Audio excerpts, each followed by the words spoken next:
Mohanavani Telugu podcast వింటున్న శ్రోతలందరికీ హృదయపూర్వక ధన్యవాదాలు. ఈ షాట్లో చిదావకాశం అంటే ఏమిటో తెలుసుకుందాం. చిదావకాశం అనే పదాన్ని సాధారణంగా యోగా, అద్వైత తత్వం, ఆధ్యాత్మిక సాధనలో ఉపయోగిస్తారు. చిత్ లేదా చిద్ అంటే చైతన్యము, జ్ఞానము, శుద్ధమైన మనస్సు, ఆత్మస్వరూపము. అవకాశము అంటే స్థలము, అవకాశము, శూన్యంగా ఉన్న పరిధి.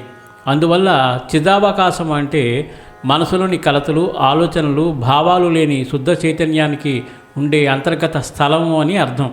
ఇది శరీరం లేదా మనసుకు అతీతంగా ఉన్న ఆత్మస్వరూపంగా ప్రకాశించే ఖాళీ స్థితి. అక్కడ మనస్సుకు స్థలం ఉండదు. అది శాంతంగా, నిశ్శబ్దంగా, జ్ఞానంగా నిలుస్తుంది. ధ్యానంలో, భక్తి మార్గంలో, సమాధిలో మనసును అంతర్గతంగా తీసుకెళ్ళినప్పుడు అనుభవించే లోతైన శూన్య స్థితిని చిదావకాశము అని అంటారు. చిదావకాశం వల్ల లాభాలు ఏంటి? మనశ్శాంతి, ఆలోచన తగ్గి అంతర్గతంగా ప్రశాంతత పెరుగుతుంది. ఆత్మానుభూతి, శరీరానికి మనసుకు అతీతమైన పరమైన చైతన్యాన్ని అనుభవించగలుగుతారు. భయాలు, ఒత్తిడులు తగ్గడం, జీవితం మీద ఉన్న అసహనము, ఆందోళన తగ్గి ధైర్యంగా ఉండగలుగుతారు. స్వీయ అవగాహన పెరగడం, నేను శరీరం కాదు, మనసు కాదు, నేను శుద్ధ చైతన్యం అనే అవగాహన వస్తుంది.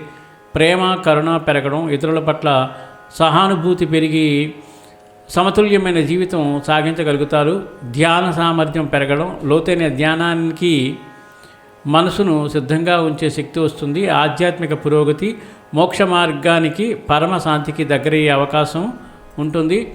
ఈ చిదావకాశం సాధనలో జాగ్రత్తలు, నష్టాలు ఏంటో చూద్దాం. అసహజంగా అనిపించే శూన్యత, మనసులో ఆలోచన పూర్తిగా తగ్గినప్పుడు ప్రారంభంలో ఖాళీగా, విసుగు కలిగినట్టు అనిపించవచ్చు. లోక బాధ్యతలను విస్మరించే అవకాశం, అంతర్గత శాంతిలో మునిగిపోయి కుటుంబము, పని, సమాజంతో ఉన్న సంబంధాలు నిర్లక్ష్యం చేసే అవకాశం ఉంది. భ్రమలకు గురయ్యే అవకాశం, లోతైన శూన్యంలో తప్పుడు అనుభూతులను నిజంగా భావించే అయోమయానికి లోనవచ్చు. అహంకారం పెరిగే అవకాశం, నేను ధ్యానంలో లోతుగా ఉన్నాను అనే గర్వంతో ఇతరులకు తక్కువగా చూడగలుగుతారు. మనసును అణిచివేయడం వల్ల ఒత్తిడి, సహజంగా వచ్చే భావాలను అణచడం వల్ల మానసికంగా ఒత్తిడికి లోనే అవకాశం ఉంది. గురువు మార్గదర్శకత్వం అవసరం.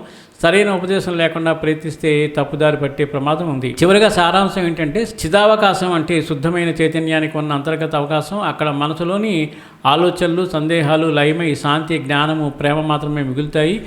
ఇది ఆధ్యాత్మికంగా గొప్ప పురోగతినిస్తుంది. కానీ సరైన మార్గదర్శకత్వం లేకుండా ప్రయత్నిస్తే ఖాళీతనము, ఒత్తిడి, భ్రమలకు గురి అయ్యే అవకాశం ఉంది. సర్వేజన సుఖినో భవంతు, లోకా సమస్త సుఖినో భవంతు. ధన్యవాదాలు. స్వస్తి.